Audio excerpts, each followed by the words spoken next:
vez instrumento do Senhor.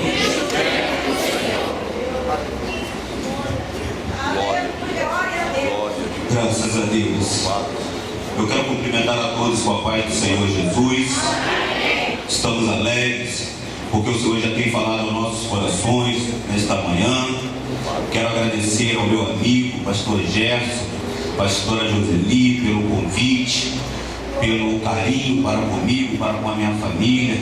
Quero agradecer também ao pastor Eliseu Menezes, pelo carinho que me recebeu. Estou completamente apaixonado pelo Senhor, pela sua simplicidade, pela sua humildade, pela maneira carinhosa que me recebeu. Quero agradecer também ao pastor Marcos por me conceder a oportunidade, por confiar em mim o púlpito dessa tão conceituada igreja. Quero agradecer pastor Jorge, prazer em revê-lo, e todos os amados que estão aqui ao meu lado. Sinto-me um privilegiado em poder fazer parte desta tribuna juntamente com cada um de vocês. Quero trazer um abraço do meu pastor Rivaldo dos Santos, do Ministério de Madureira. Congregamos ali em Vila Kennedy. Estou aqui debaixo da bênção dele. Ele manda um abraço para cada um de vocês. E assim eu tenho a certeza de que Deus ele já tem falado conosco nesta manhã, mas que Ele ainda tem algo para falar aos nossos corações. Amém? Todos quantos puderem, abram sua Bíblia no Evangelho de Jesus Cristo, segundo escreveu o evangelista Lucas.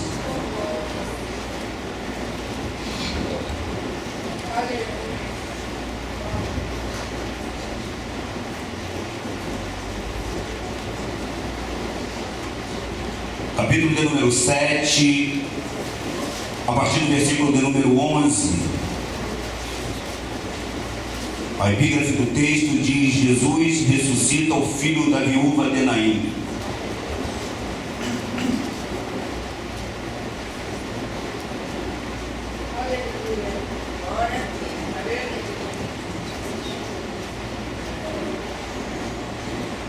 Quantos acharam? Diga amém. Amém. Diz assim a palavra do Senhor. E aconteceu que no dia seguinte ele foi à cidade chamada Naim, e com ele iam muitos dos seus discípulos e uma grande multidão. E quando chegou perto da porta da cidade, eis que levavam um defunto, filho único de sua mãe, que era viúva. Com ela ia uma grande multidão da cidade. E vendo-a, o Senhor moveu-se de íntima compaixão por ela e disse-lhe: não chores. E chegando-se, tocou o caixão, e os que o levavam pararam, e disse: jovem, a ti te digo, levanta-te. E o defunto assentou-se e começou a falar. E entregou-o à sua mãe, e de todos se apoderou o temor, e glorificavam a Deus, dizendo: um grande profeta se levantou entre nós, e Deus visitou o seu povo. E correu dele esta fama por toda a Judéia e por toda a terra circunvizinha. Eu gostaria que os irmãos lessem comigo em voz alta o versículo de número 13. 13. E vendo ao Senhor, moveu-se de íntima compaixão por ela e disse: não chores. Antes de nós assentarmos, vira para essa pessoa que está do teu lado e com carinho, se for possível, faça um afago ou um abraço e diga: não chores. Fala com bastante ênfase, certo daquilo que está dizendo. Diga assim: não chores. Para completar, diz assim: Jesus ainda ressuscita. Podeis tomar o assento, louvando e adorando o nome do Senhor.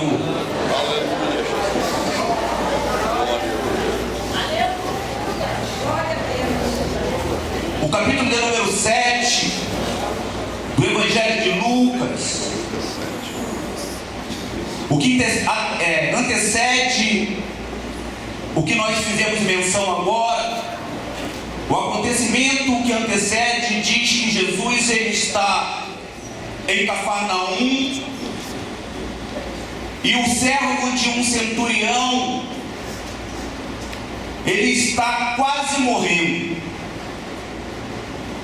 E o centurião, ouvindo falar de Jesus, ele vai mandar que os anciões vá até Jesus a pedido de um socorro. Jesus, ele está na cidade de Cafarnaum, a cidade onde ele fazia residência. E ele vai receber a notícia de que este servo desse centurião está enfermo e quase morrendo. E Jesus agora vai começar a caminhar em direção a este servo que está prestes a morrer. E Jesus, no caminho, enquanto vai caminhando em direção, diz a palavra que agora vem os amigos do centurião e vai dizer para Jesus que era digno que o Senhor fizesse aquilo, porque o centurião amava a nação e ele mesmo havia feito a sinagoga. Mas enquanto eles estão falando, o centurião vai chegar e vai dizer para que Jesus libere apenas uma palavra, porque já não se considerava digno de que Jesus entrasse debaixo do seu telhado. Mas ele diz que apenas uma palavra e o seu servo sararia. Jesus ali libera uma palavra, o servo do centurião ele vai ser curado. E agora Jesus ele vai, depois deste acontecimento, Jesus ele vai caminhar em direção à cidade de Naim. O texto que nós lemos fala que no dia seguinte, ou no dia subsequente ao dia que ele havia operado aquela maravilha na cidade de Cafarnaum. Por isso, tem um ditado que diz que nada como um dia após o outro. A Bíblia diz que um dia faz menção ao outro dia. Não é porque até ontem nada deu certo que hoje não vai dar. Não é porque até a noite passada tudo deu errado que amanhã do dia de hoje não pode ser um novo dia para nós. Jesus agora ele vai caminhar em direção à cidade de Naim. E todos nós aqui sabemos que a cidade de Naim era uma cidade pequena, uma cidade que não tinha muita expressão, era uma cidade que não era conhecida como um grande centro comercial ou como um grande centro econômico. Mas Jesus ele vai caminhar em direção àquela cidade. E eu orando a Deus, eu pedi a Deus que me fizesse entender o que poderia fazer com que Jesus fosse atraído para aquela cidade. Haja vista que não tinha nada lá que pudesse atrair o interesse. Não havia nada lá que pudesse despertar a atenção. Jesus ele estava em Cafarnaum. E agora ele vai se direcionar para uma cidade que não tem nenhuma expressão. Mas o Senhor falou comigo, porque Jesus ele não é movido por características. Jesus não é movido por condições e nem por circunstâncias. Jesus ele é movido por compaixão. Jesus não precisa de algo de grandeza para atraí-lo. Jesus ele é movido por compaixão, por amor. Jesus não precisa que características venham o envolver para que ele possa se direcionar, para que ele possa se dirigir para a direção de alguém. Porque a compaixão não precisa de características. Jesus agora ele vai se direcionar para a cidade de Naim. E a Bíblia diz que quando Jesus ele está caminhando para a cidade de Naim, junto à porta da cidade, ele vai se deparar com uma situação que todos nós consideramos como uma das mais tristes que pode acontecer para uma pessoa. Jesus vai se deparar com um cortejo fúnebre. A Bíblia diz que está saindo de dentro da cidade o cortejo de um filho único de uma viúva. Quando nós lemos a palavra viúva, nós já entendemos que é uma pessoa necessitada, que é uma pessoa desamparada, que é uma pessoa que está precisando de ajuda. E agora essa mulher já não bastava ser viúva, ou seja, não bastava seu marido, agora ela está perdendo o seu filho. Ou seja, ela está enfrentando pela segunda vez a mesma situação que ela outrora já havia passado. Mas só que tem uma diferença. Aquela mulher, quando ela tem o seu marido, ela faz sonhos, ela faz projetos junto com o marido, isso é natural. Eu faço projetos, tenho sonhos junto com a minha esposa. E é natural que a gente sonhe junto, que a gente projete coisas para a nossa vida, para a nossa família. E ela agora vai projetar, vai sonhar coisas para a sua família, para a sua casa. E aquele marido agora vai morrer. Mas quando morre o marido, ela tem um filho único. E automaticamente tudo aquilo que ela sonhou com o marido, tudo aquilo que ela sonhou com o filho, tudo aquilo que ela esperava para a sua casa, para a sua vida, ela vai transferir para o filho.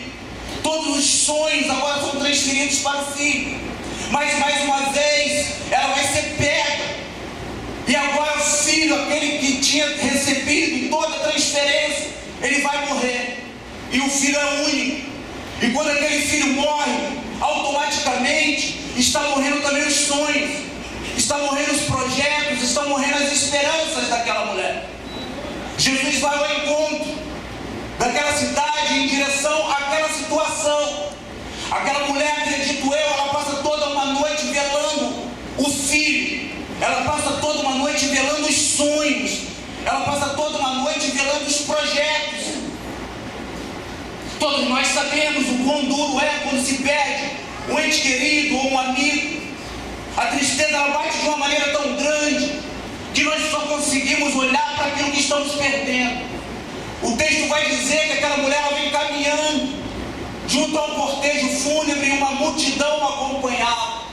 A cidade de Naim, por ser uma cidade pequena, quem já foi em cidade pequena ou já residiu em cidade pequena, sabe que cidade pequena, todo mundo conhece todo mundo sabe da vida de todo mundo sabe o que acontece. Na vida daquela mulher não era diferente. Eu acredito que todo mundo sabia a situação dela, que ela já havia perdido o marido, o que ela estava perdendo agora o seu filho, que os sonhos dela estavam sendo perdidos.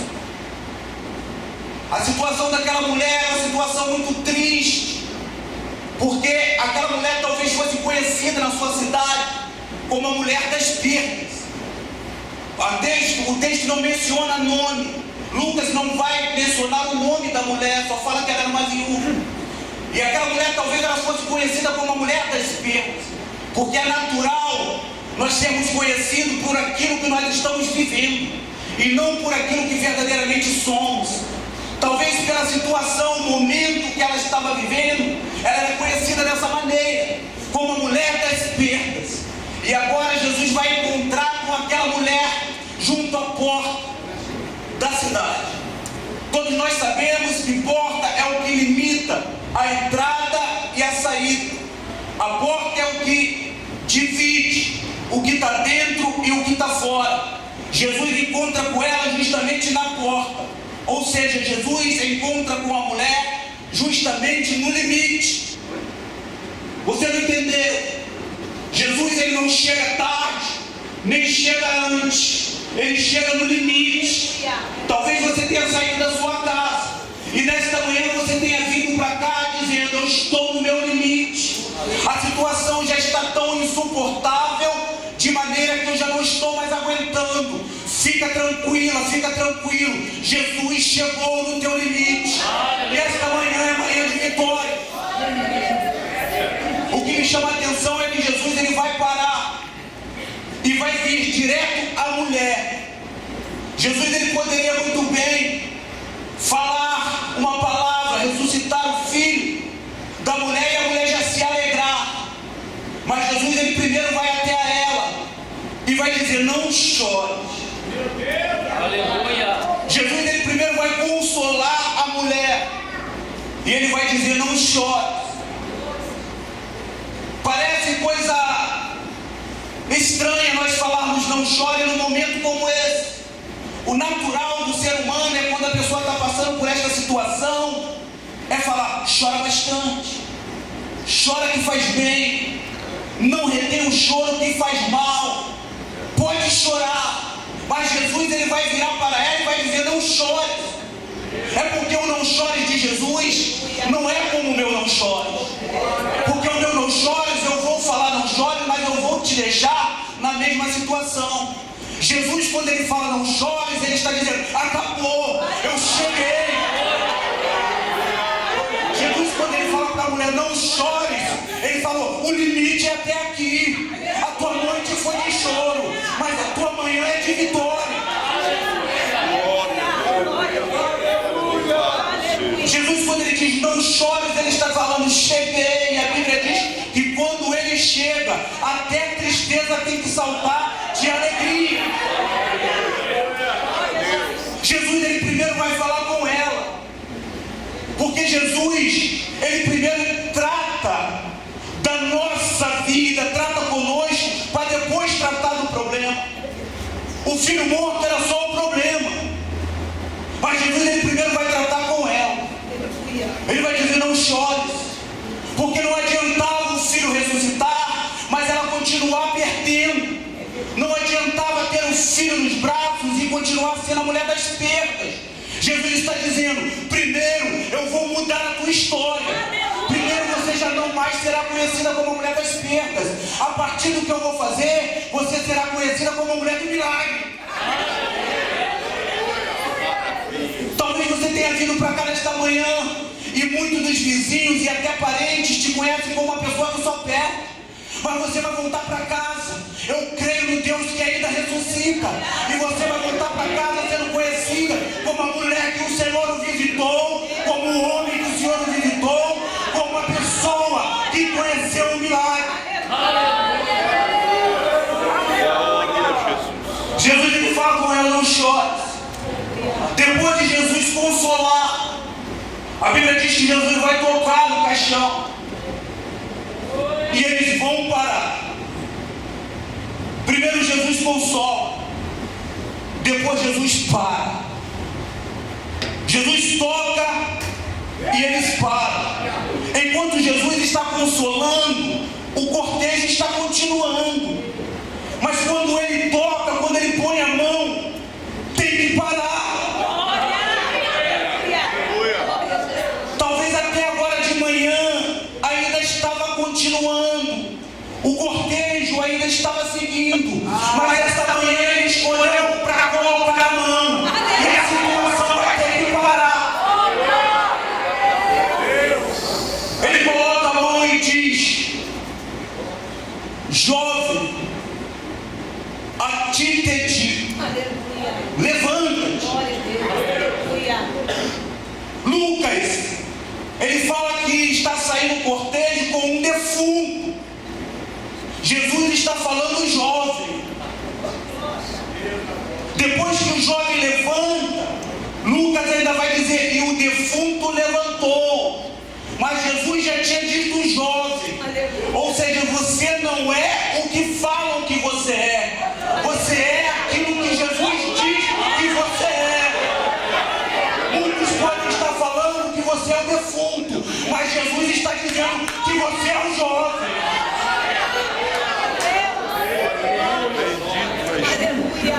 Glória. A ti te digo, levanta-te. A Bíblia diz que o jovem se senta e começa a falar. E de todos se apodera um grande temor. E eles dizem, um grande profeta se levantou entre nós. E Deus visitou o seu povo. O que eu acho lindo dessa história é a maneira como Jesus trata. Jesus, ele começa com quem está perdendo. E depois ele chega naquele que está sendo a causa das perdas. E ele vai fazer com que os que estão ao redor também venham o reconhecer. Tinha uma senhora de nome Ana, Dona Ana. Essa Dona Ana, ela também tinha um filho único. Um filho único que ela amava de uma maneira incondicional. E essa Dona Ana, ela fazia de tudo por aquele filho único. Aquele filho único, quando criança, a dona Ana, ela fazia de tudo, ela sempre deu tudo de melhor.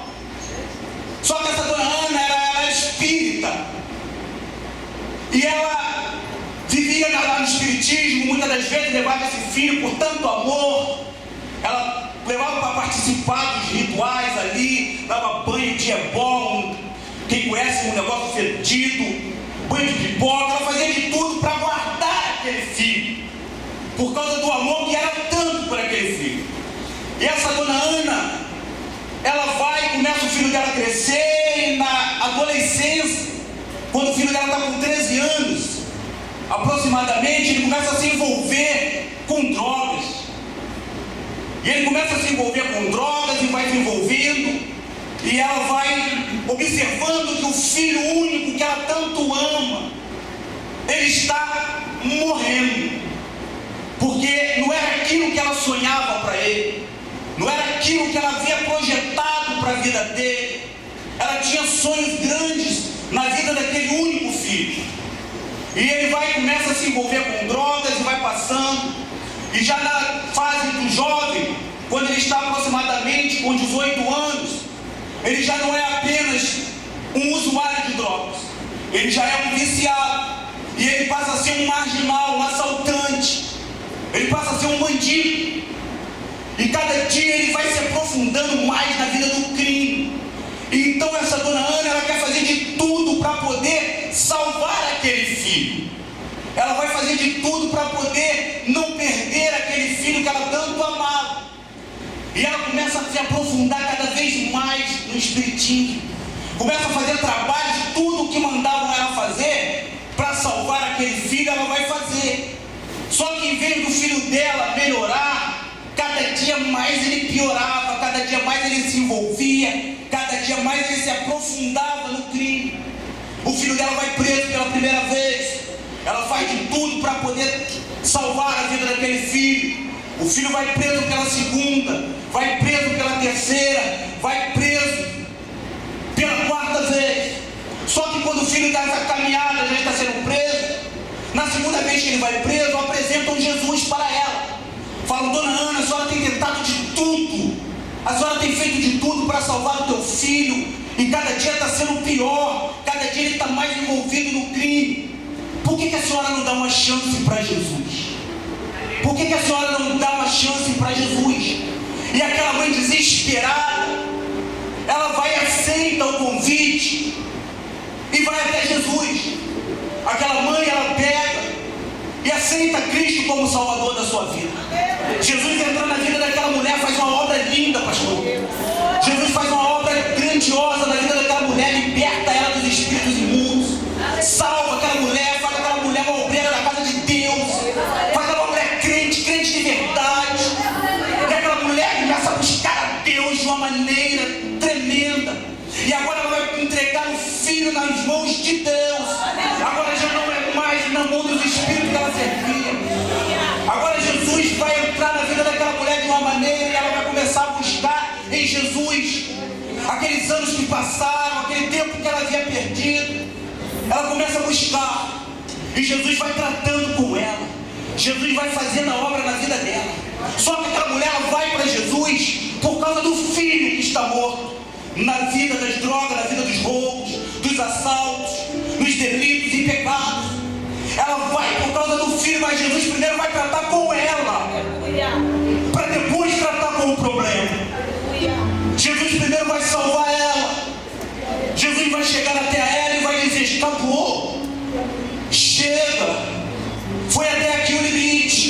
E agora ela vai aprender a confiar em Jesus e vai começar a buscar em Jesus a solução para um filho que está doente, que está quase morrendo. Os anos passam, 20 anos se passam, e o filho cada vez mais envolvido no crime. Quanto mais ela orava, mais ele se envolvia. Ela saía para a rua para evangelizar, e ela ia evangelizar os bandidos na comunidade onde ela morava. E eles falavam assim: dona Ana, já que Jesus liberta, por que não liberta o teu filho que é bandido?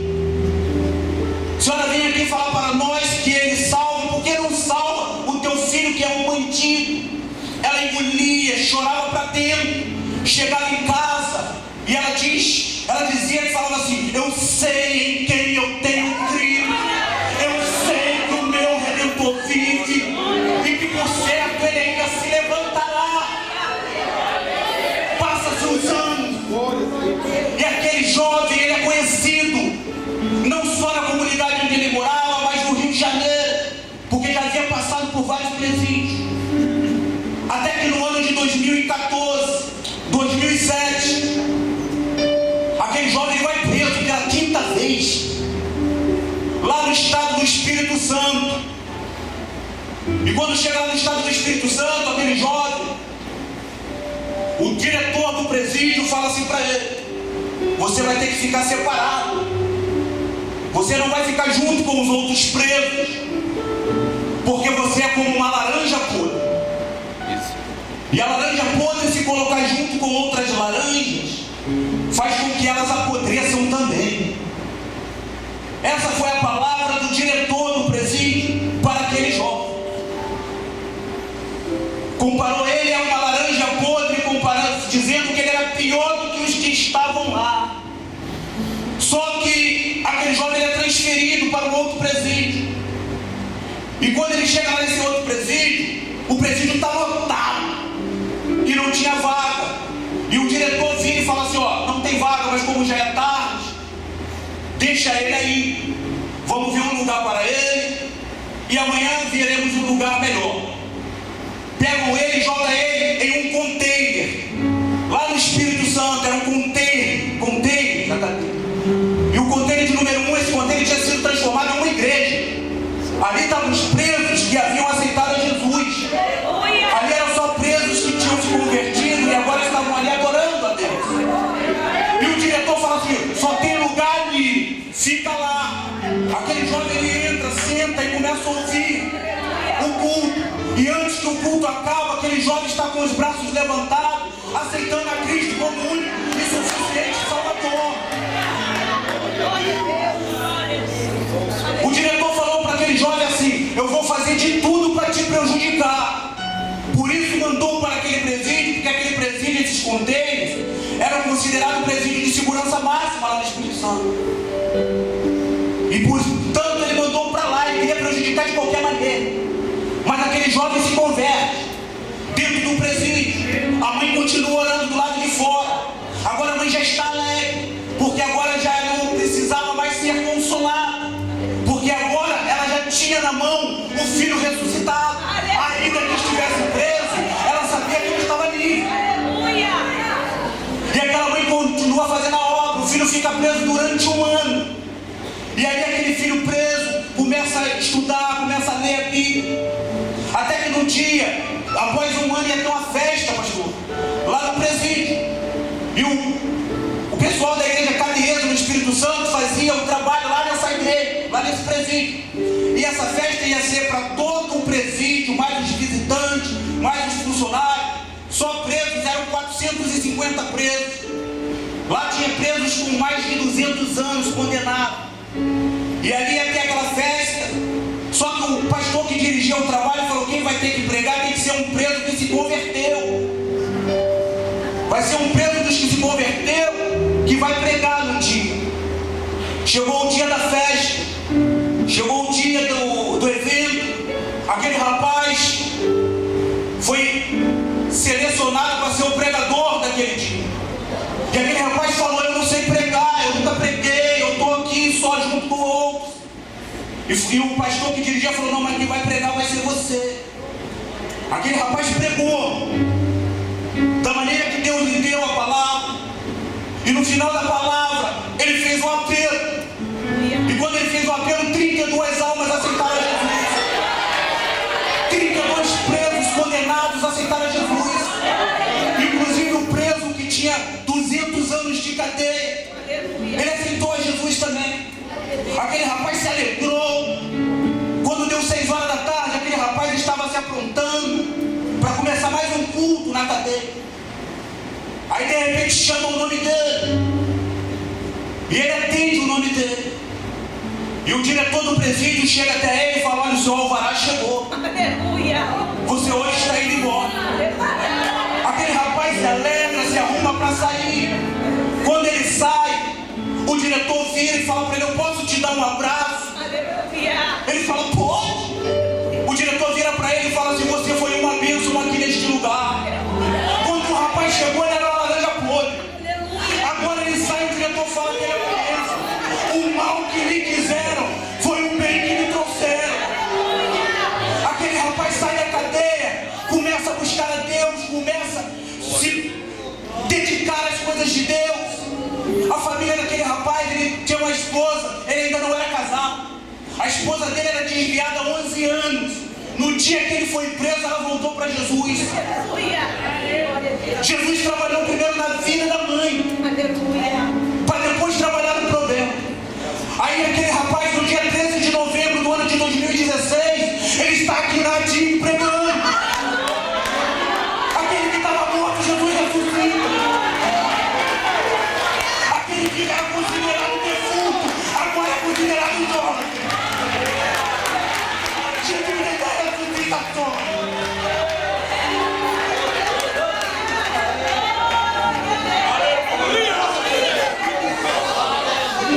Falaram pra minha mãe: pode enterrar teus sonhos, dona Ana. O teu filho vai ser bandido para sempre. O teu filho vai ser só bandido, para ele só resta é cadeia ou cemitério. Mas a minha mãe continuou crendo. A minha mãe continuou acreditando no Deus que ressuscita, no Deus que muda a história.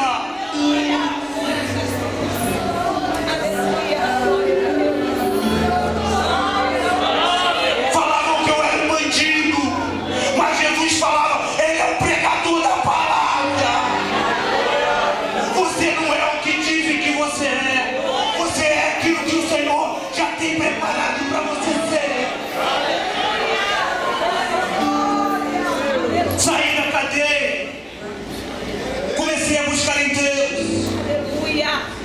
Dentro da minha comunidade, um grande temor se apoderou. Hoje, onde eu passo na minha comunidade, os vizinhos que quando me viam corriam. Hoje brigam para eu ir tomar café na casa deles.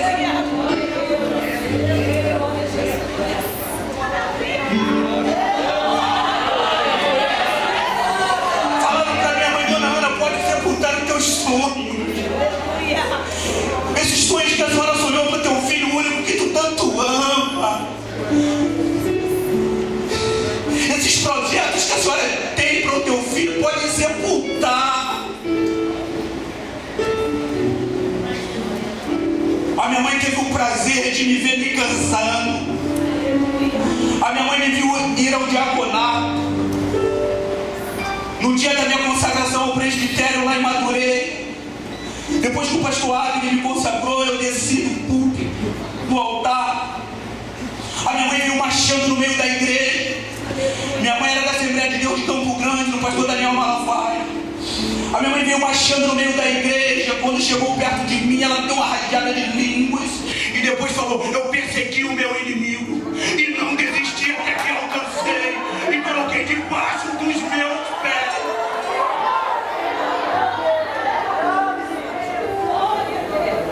Jesus, ele chega no limite. Jesus, ele chega na hora do limite. É mais ou menos assim: pode até estar morto, mas não vai ser enterrado. Pode até estar quase morto, mas Jesus ainda cura. Jesus ainda restaura. Jesus não muda.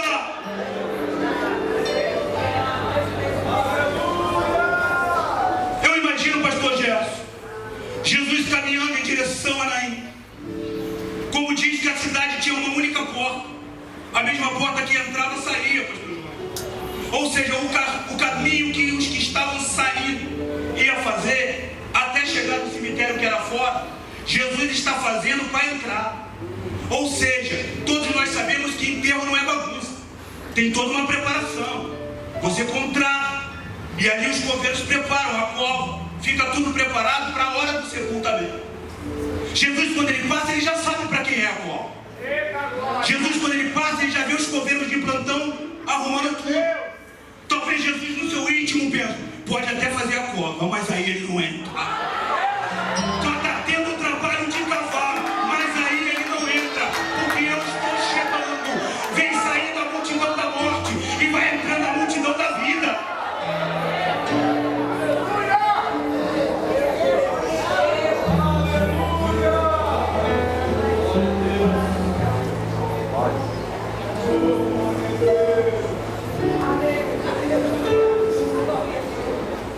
Ele ainda ressuscita.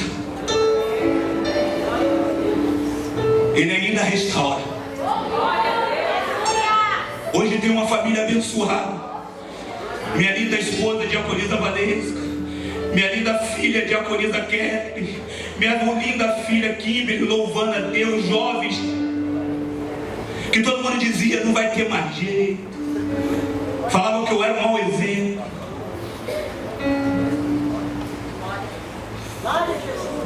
Jesus ainda ressuscita. Jeremias capítulo de número 31, versículo de número 17 vai dizer assim: e há ainda esperança no derradeiro fim. Ou seja, quando parece que já acabou, diz no derradeiro fim para os seus descendentes. Por favor, a igreja queira se colocar de pé, as horas já se passaram.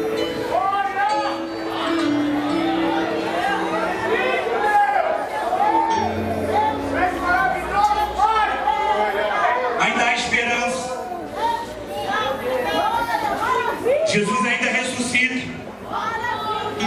E o que me chama a atenção é que no capítulo 7, Jesus vai curar o servo do centurião que está quase morto.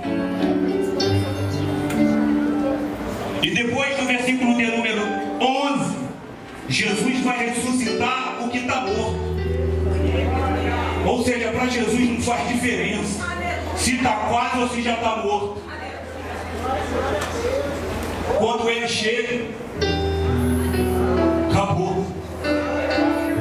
Acabou. Eu vim para cá nessa manhã, não com o intuito de me prender no texto para pregar,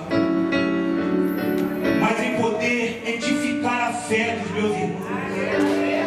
Porque eu acredito que tenha pessoas aqui que pelo tempo está passando, passa dia, entra ano, sai ano, e você vê a situação cada dia piorando, e talvez você já tenha até perdido as esperanças, e já está até acreditando que os teus sonhos já estão na hora de serem sepultados. Talvez tenha pessoas aqui que a tristeza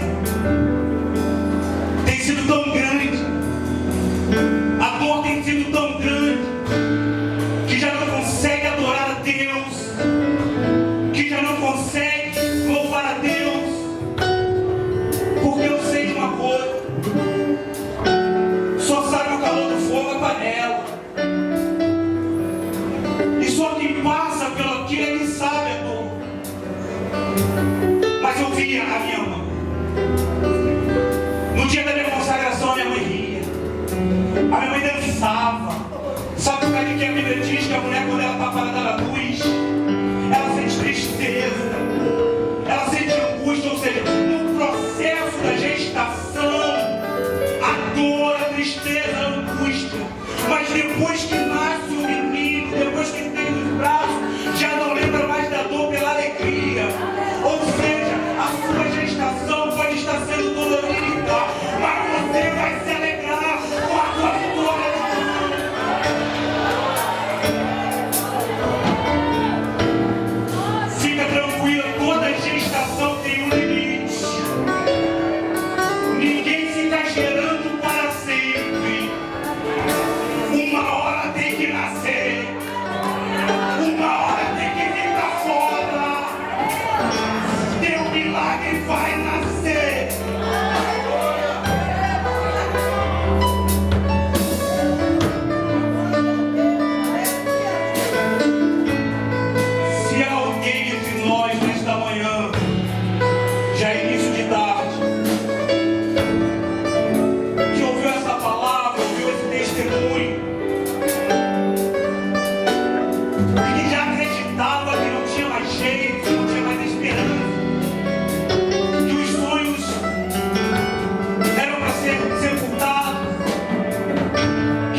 ainda ressuscita sonhos, que Deus ainda pega no futuro e faz assentar no meio de príncipes da terra.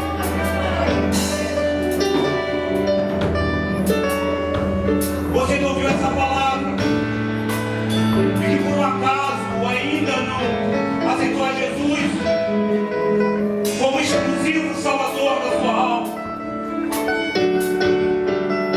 sai do teu lugar e vem até aqui na frente e nós vamos estar orando por você.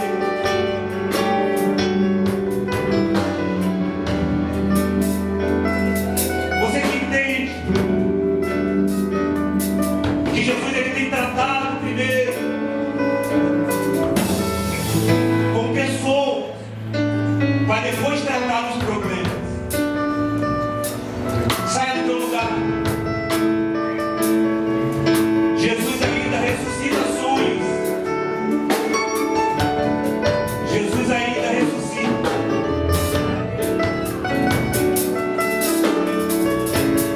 Se não tem ninguém, você que já é crente em Cristo Jesus, mas que devido às lutas estarem sufocando, os problemas estarem maltratando, já estava quase se desesperando.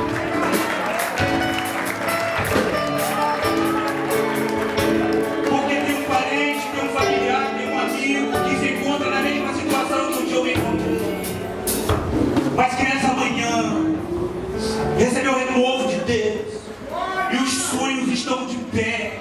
Sai do teu lugar, vem aqui na frente para nós estarmos orando.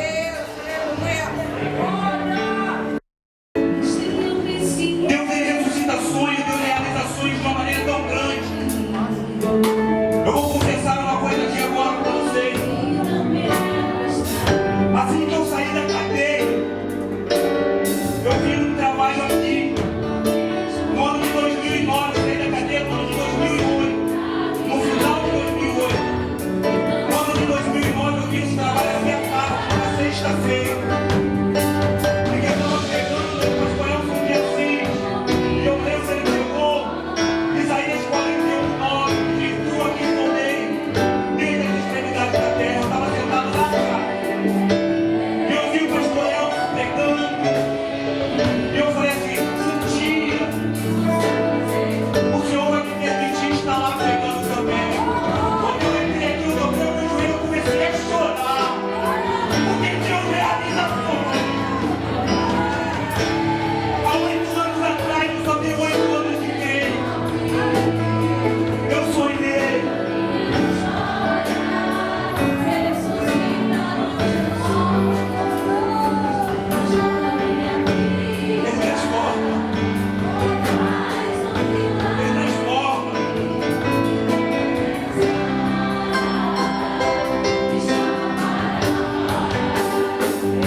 Deus, perdidas, meu Pai.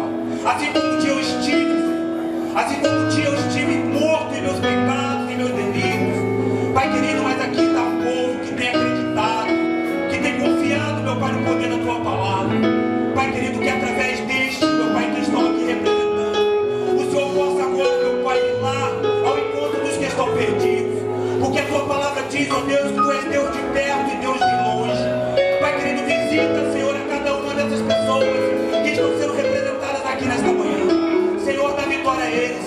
Liberta, Pai, de todo o mal, de tudo aquilo que tem aprisionado, meu Deus. Que o Senhor possa arrancar as algemas, que o Senhor possa, meu Pai, libertar para a glória do Teu nome.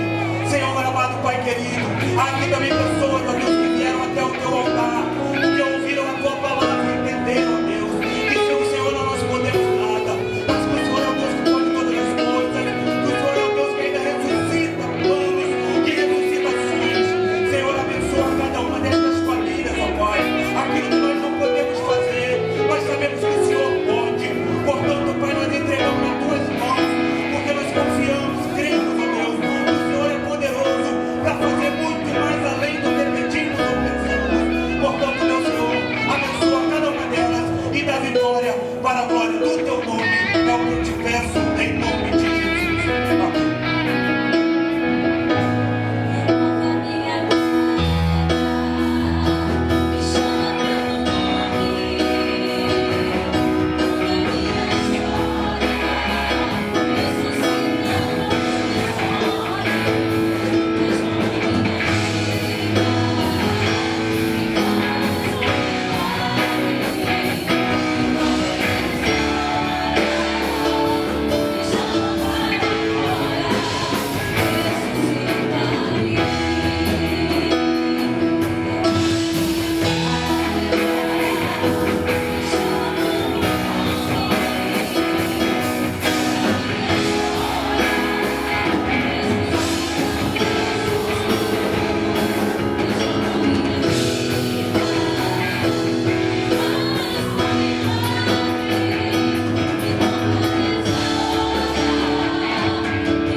Valeu a pena você vir esta manhã. Glória a Jesus. Você está saindo daqui edificado. Você está saindo com esperança. Glória a Deus. Meu muito obrigado. Deus nos abençoe. Glória a Deus. Graças a Deus, Jesus é grande mesmo. Graças a Deus. Sinta a lavação, aleluia.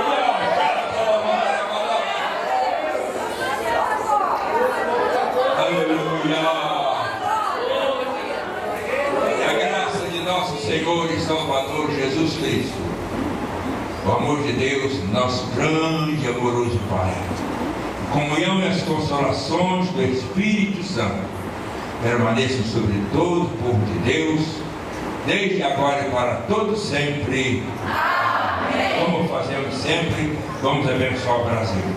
Brasil, nós te abençoamos em nome de Jesus. Vamos abençoar o Brasil mais uma vez. Brasil, nós te abençoamos em nome de Jesus. E agora, a vitória é nossa pelo sangue de Jesus. Olha, Senhor, Deus abençoe.